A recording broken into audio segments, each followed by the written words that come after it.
नमस्कार सभी को। आज हम डिस्कस करेंगे India Myanmar relation after independent कैसे रहे हैं दोनों देशों के बीच। आइए बेसिक जानकारी से शुरू करते हैं। आइए म्यांमार के बारे में कुछ बेसिक जानकारी देखते हैं। म्यांमार का इंडिया के साथ बॉर्डर है 1643 किलोमीटर का, जिसमें इंडिया के 4 स्टेट म्यांमार के साथ बॉर्डर शेयर करते हैं, जिसमें अरुणाचल प्रदेश, नागालैंड, मणिपुर और मिजोरम है। अभी जो करंट सिचुएशन म्यांमार में है उसका एक रीजन 2008 में हुए कॉन्स्टिट्यूशनल अमेंडमेंट में है। वहाँ पे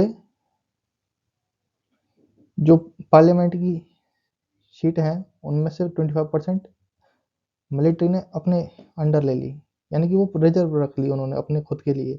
वहाँ पे आर्मी के ही लोग बैठते हैं और आर्मी ही जो मेन अपॉइंटमेंट होती है, जैसे कि डिफेंस मिनिस्टर की, होम मिनिस्टर की और बॉर्डर अफेयर्स की, ये खुद उनको अपॉइंट करते थे।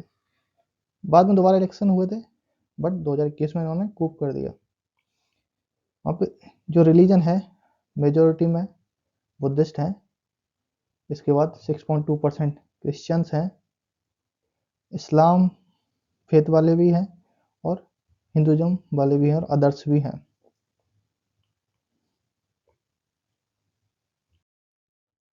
यहाँ की पॉलिटिकल पार्टी कुछ इस तरह है। इसमें फर्स्ट है union solidarity and development party. ये एक प्रो मिलिट्री पार्टी है, अल्ट्रा नेशनलिस्ट पार्टी। इसमें successor of military mass organisation, military के लोग ही ये चलाते हैं। एक है NLD, the main democratic opposition, previously the ruling party until the 2021। उस टाइम प्राइम मिनिस्टर थी आंग सान सू की। थर्ड पार्टी है NUP, successor of the socialist era ruling party. Fourth है form by former NLD member who disagree with boycotting election. बाकी regional पार्टियां भी हैं कुछ, सीएनपी, एएलडी, ये सब। इंडिया म्यांमार रिलेशनशिप में आज़ादी के टाइम से ही हमने मिस्टेक्स किए हैं। फॉरेन पॉलिसी को लेके कोई भी क्लियर फॉरेन पॉलिसी नहीं रखी गई थी। India's relationship with Myanmar is shaped by civilization, geography, and security, but this is where India's core mistakes lie. India never treated Myanmar with a clear long-term strategic doctrine. Actually ये हमने किसी भी अपने पड़ोसी के साथ नहीं किया है। हमने लॉन्ग टर्म डॉक्ट्रिन किसी के साथ नहीं बनाई है। हमने म्यांमार को सिर्फ एक सिविलाइजेशन नेबर की तरह देखा है। एक डेमोक्रेटिक एक्सपेरिमेंट किया है वहाँ पे कि ये लोग हमें एग्जिस्टेंस को थ्रेट नहीं करेंगे आगे फ्यूचर में जाके।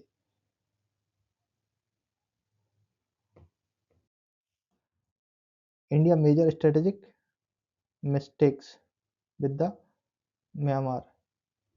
अब इसमें टाइमलाइन है 1948 से लेकर 62। हमने म्यांमार को एक नेचुरल अलाई समझा, बट क्यों समझा? क्योंकि शेयर कॉलोनियल हिस्ट्री थी दोनों की, कल्चर भी काफ़ी हद तक सेम था, सिविलाइजेशनल लिंक थे। जाहिर सी बात है वहाँ पे बौद्धिज्म है, तो 1000 सालों से दोनों कंट्रीज के पीपल टच में थे। As a result India made limited economic and military investment and no deep institutional tie were built. इसी तरह 1962 में वहाँ पे फर्स्ट टाइम coup होता है म्यांमार में। तब हमारे पास कोई लेवरेज नहीं थी, ना कोई इन्फ्लुएंस था, ना इंस्टीट्यूशनल प्रेजेंस थी, क्योंकि हम खुद उस टाइम वॉर में उलझे हुए थे। फाइनेंशियल कंडीशन खराब थी देश की, इसलिए loss of early strategic influence and no credibility with Myanmar arm force. Myanmar की जो भी आर्म फोर्स थी उस वक्त जो भी स्ट्रक्चर था उसके साथ हमारी कोई कनेक्टिविटी नहीं थी। ऊपर से इंसर्जेंसी हो रही थी नॉर्थ ईस्ट में। फिर moral idealism over power reality. During decades of military rule, India openly criticized the junta. Junta mainly वहाँ पे मिलिट्री शासन को बोला जाता है. Distanced itself diplomatically. हमने डिप्लोमेटिकली जो अपने रिलेशनशिप है उसको डाउनग्रेड कर लिया.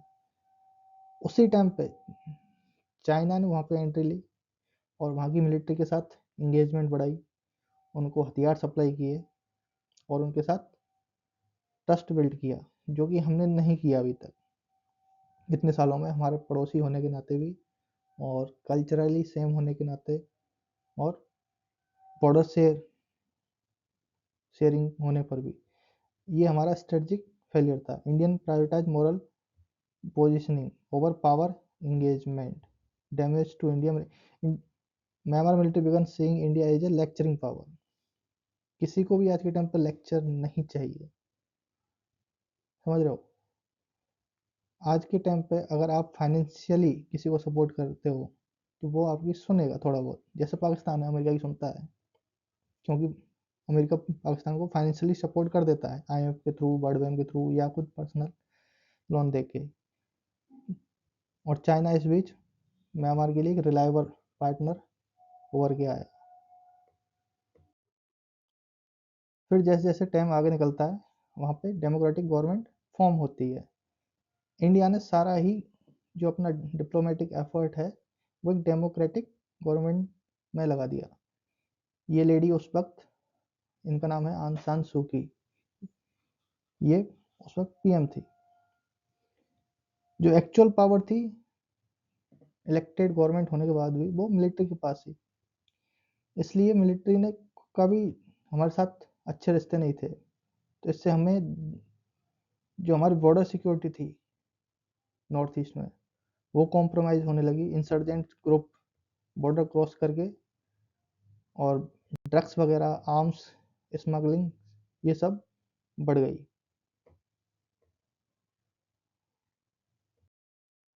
बाद में इंडिया ने रियलाइज़ किया कि हम कहीं ना कहीं म्यांमार जो स्ट्रेटेजिक डेप्थ है, जो लोकेशन है, उसको खो रहे हैं. फिर हमने म्यांमार के साथ कुछ प्रोजेक्ट स्टार्ट किए थे, जिसमें है कलादान मल्टी मॉडल प्रोजेक्ट और Indian Myanmar Thailand trilateral highway, जिसका मैप ये है. ट्राइलेटरल हाईवे का ये थाईलैंड तक जाएगा म्यांमार से होके. बट ये दोनों ही प्रोजेक्ट अभी रुके हुए हैं. कब? जिसमें था इंडिया म्यांमार थाईलैंड हाईवे तो बिल्कुल ही रुका हुआ है. कलादान मल्टी मॉडल प्रोजेक्ट पे काम चल रहा है, शायद 2027 तक ये ऑपरेशनल हो जाए. इंडिया ने बस पॉलिसी अनाउंस की और चाइना ने उनको इम्प्लीमेंट किया, जो भी उन्होंने अनाउंस किया. चाइना ने यहाँ पे पोर्ट्स बनाए, पाइपलाइंस, रोड एंड एवरीथिंग. ये Kaladan multi modal logistic supply route है जो कोलकाता से चलेगा यहाँ पे थ्रू आउट बंगाल की खाड़ी होते हुए सितवे पोर्ट है म्यांमार में. यहाँ से कलादान रिवर है ये वाली, यहाँ तक बाई वाटर आएंगे कंटेनर, यहाँ से फिर बाई रोड यहाँ तक जाएंगे जोरिन पुई तक बाई रोड, और फिर यहाँ से आगे इंडिया में एंट्री लेंगे बॉर्डर पे एजवाल मिजोरम के लिए.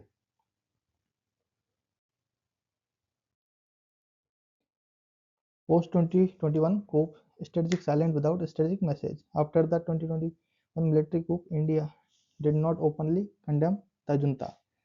फिर यहाँ से हमने हमारी फॉरेन पॉलिसी चेंज की म्यांमार को लेके. मिलिट्री के साथ अच्छे रिलेशन बना के रखे हैं. आज की डेट में हम कुछ कुछ ऑपरेशन कर रहे हैं नॉर्थ ईस्ट में. आपने सुना हुआ काफ़ी बार कि ड्रोन से कुछ अटैक किए गए हैं इंडिया साइड से म्यांमार के अंदर, जो भी वहाँ पे मिलिटेंट ग्रुप है उनके ऊपर. हमने ओपनली उनको सपोर्ट नहीं किया बट डिनाई भी नहीं किया. The balance approach was sensible but poorly communicated. Strategic silent without clearly. The junta did not fully trust India. Military rule है, जाहिर सी बात है वो आप पे इतना ज़्यादा भरोसा नहीं करेंगे. pro-democratic hold.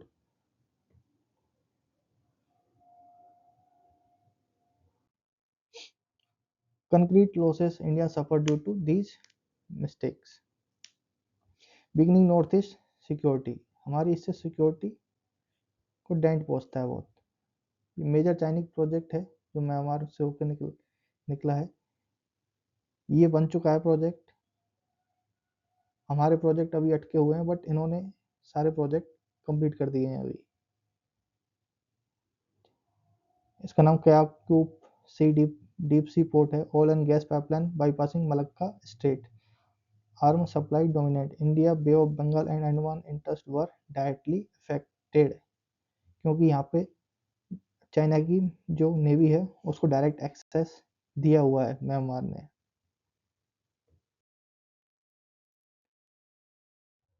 एक्ट इस पॉलिसी को अंडरमाइन करता है, ये सारी पॉलिसी, क्योंकि म्यांमार हमारे लिए स्ट्रेटेजिकली इम्पोर्टेंट है। Myanmar is India gateway of the Asia. यहाँ पे ऑलरेडी मिलिट्री रूल लगा हुआ है। यहाँ पे कुछ पॉइंट हैं जो दोनों देश के बीच एक टसल का काम करते हैं, जिसमें रोहिंग्या प्रेशर है, इंटरनल सिक्योरिटी है, डिप्लोमेटिक बैलेंस से चैलेंज है।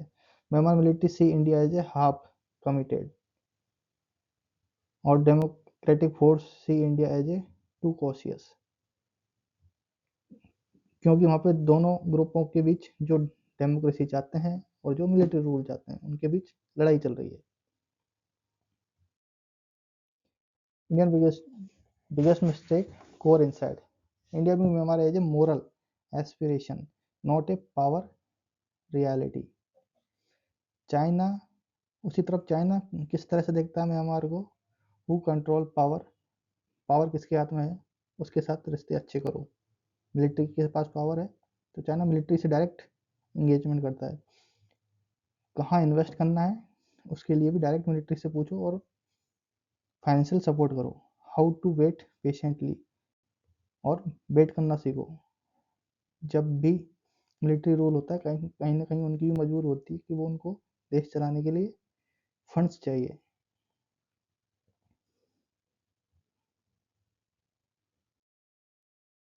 What India must correct going forward, institutional engagement with the military, training program, border coordination, disaster and humanitarian cooperation, speed in strategy, infrastructure delay is influence denied, counter China with presence not rhetoric, quit quick quit engagement, deep economic and security link। ये कुछ point हैं जो India को करने चाहिए। India's mistake with Myanmar has not bad intent, but strategically ambiguity. Myanmar remains a risk and a opportunity. Act on demography and power, not sentiment.